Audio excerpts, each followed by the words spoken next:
வணக்கம்ங்க. ஒரு வாரத்துக்கு அப்புறம் இன்றைக்கி எங்கள் ஊரில் கொஞ்சம் வெயிலுங்க. மழை இல்லை. காலையில் இருந்துட்டு வானம் கொஞ்சம் மூடி மூடி திறக்குது. ஓரளவு வெயிலும் இருக்குங்க. இன்றைக்கி நல்லா ஃபுல்லாக கூட்டிட்டு எல்லாமே கழுவி விட்டுட்டோங்க.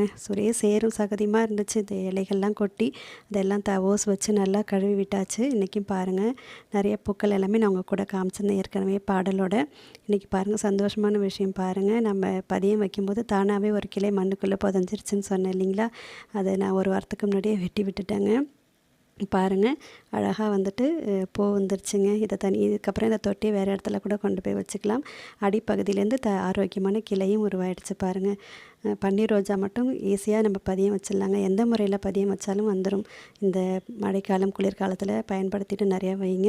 அதுக்கப்புறம் வந்துட்டு நம்ம பால்சம்னா விதைகள் கொட்டிருக்குன்னு சொன்னேன் இல்லைங்க, நிறைய பெரிய பெரிய செடிகளாகவே முளைச்சிருச்சுங்க. இன்னும் கொஞ்சம் நல்லா பூத்துடும். அதுக்கப்புறம் ரோஜா செடிகள் எல்லாமே உள்ளே வச்சுருந்தேன். அது எல்லாத்தையுமே கொண்டு வந்து வெளியில் வச்சுட்டாங்க. ரொம்ப நாளும் உள்ளே இருக்கக்கூடாது இல்லையா, வெயில் தேவையாதும் ரோஜாக்கெல்லாம். அதனால் கொண்டு வந்து வச்சுட்டேன். பூக்கள்லாம் பறித்து வச்சுருந்தேங்க. பறித்து வச்ச பூக்களை தேடியும் தேனீக்கள் வராங்கங்க. பாருங்களேன், அந்த ரெட் செம்பருத்தியை சுற்றி சுற்றி வந்திருக்காங்க பாருங்கள் தேனீக்கள். இதெல்லாம் பார்க்க எவ்வளோ அழகாக இருக்குது.